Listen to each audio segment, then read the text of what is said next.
दोस्तों नमस्कार। पूर्व प्रधानमंत्री चंद्रशेखर ने एक बार कहा था कि राजनीति असीमित संभावनाओं का खेल है। तेलंगाना के नए मुख्यमंत्री रेवंत रेड्डी के राजनीतिक जीवन को देखें तो चंद्रशेखर जी की वह बात याद भी आती है और सच भी दिखती है। कौन जानता है कि अगर रेवंत रेड्डी ने अपनी राजनीतिक राह समय समय पर न बदली होती तो तेलंगाना में सत्ता का कमल खिल गया होता, या फिर यह भी हो सकता है कि खुद उनका ही मुख्यमंत्री बनने का सपना पूरा नहीं हो पाता। जी हां, देश के सबसे नए राज्यपाल तेलंगाना का नया मुख्यमंत्री बनने वाले 24 साल के रेवंत रेड्डी कभी राष्ट्रीय स्वयंसेवक संघ से जुड़े छात्र संगठन अखिल भारतीय विद्यार्थी परिषद यानी एबीवीपी के सदस्य थे, पर जब राजनीति की मुख्य धारा में आए तो भाजपा के सदस्य नहीं बने। मन, वचन और कर्म के पक्के रेवंत के जीवन की कहानी दरअसल किसी फिल्मी पटकथा जैसी है। वर्तमान वानपर्थी जिले के छोटे से गांव कोडारेड्डपल्ली में एक किसान परिवार में जन्मे रेवंत राजनीति में परिवारवाद की देन नहीं है। वह पहली पीढ़ी के राजनेता हैं और विधायक सांसद रहने के बाद महज 54 साल की उम्र में राज्य के सत्ता शीर्ष पर पहुंच गए, यानी इससे पहले वो कभी मंत्री भी नहीं रहे। पत्नी गीता को भी उन्होंने एक विवाह समारोह में देखा और दिल दे बैठे।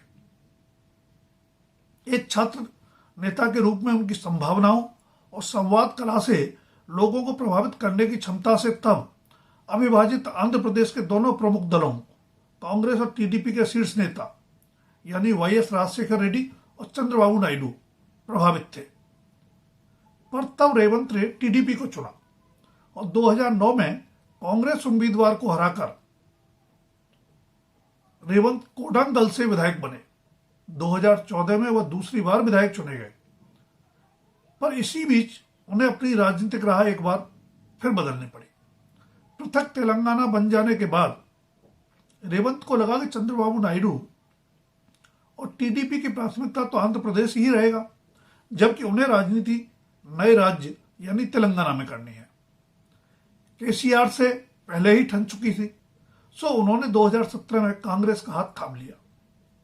पर कांग्रेस उम्मीदवार के रूप में पहले चुनाव में उनके पराजय ही हाथ लगे। जब 2018 में दूसरी बार तेलंगाना में विधानसभा चुनाव हुआ तब वह केसीआर की तत्कालीन पार्टी टीआरएस, जो अब बीआरएस बना दी गई थी, उसके उम्मीदवार से हार गए थे। कौन जानता था कि वह हार ही दरअसल रेवंत के लिए नई राजनीतिक सफलताओं के द्वार खोलेगी। चंद महीने बाद हुए लोकसभा चुनाव में कांग्रेस ने उनको मलकाज गिरी से उम्मीदवार बनाया और वह जीत गए। तभी उन्हें दिल्ली में आला कमान से निकटता का अवसर मिला, जिसके फलस्वरूप 2021 में तेलंगाना प्रदेश कांग्रेस अध्यक्ष बनाए गए और अब तमाम पुराने कांग्रेसी नेताओं को पीछे छोड़कर मुख्यमंत्री पद भी पा गए।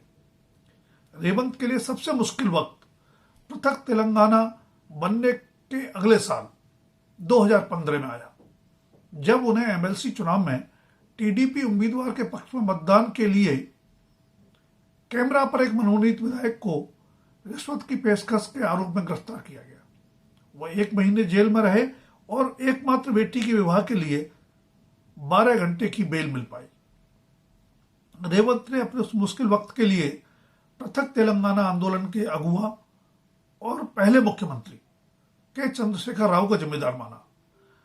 रेवंत ने टीवी पर मूछा पर ताव देते हुए तब केसीआर को चेतावनी ही दे डाली थी कि मेरा भी वक्त आएगा और तब मैं अपनी ताकत दिखाऊंगा। कहना नहीं होगा कि आखिरकार रेवंत का वक्त आ ही गया और तब से मात्र 8 साल बाद वो तेलंगाना के मुख्यमंत्री बन गए। बेशक कभी एक प्रतिष्ठित हाउसिंग सोसाइटी के कमेटी मेंबर के रूप में चुनावी राजनीति की शुरुआत करने वाले रेवंत ने मुख्यमंत्री पद तक पहुंचने के लिए लंबा सफर तय किया है। पर जाहिर है सफर तो बहुत लोग तय करते हैं, मंजिल उन्हीं को मिलती है जो मेहनत करते हुए समय की कसौटी पर खरा उतरने से मुंह नहीं चुराते।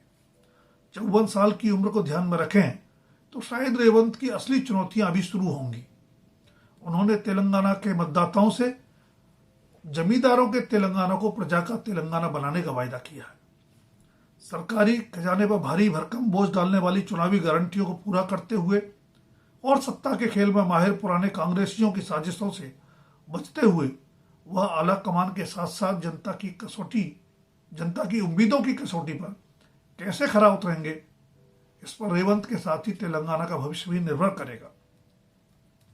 दोस्तों, वीडियो पसंद आए तो लाइक, सब्सक्राइब और शेयर करना न भूलें। उससे भी महत्वपूर्ण है आने वाली वीडियोस को बेहतर बनाने के लिए आपके सुझाव। धन्यवाद। आज के लिए इतना ही। जल्द फिर मिलेंगे किसी नए विषय के साथ।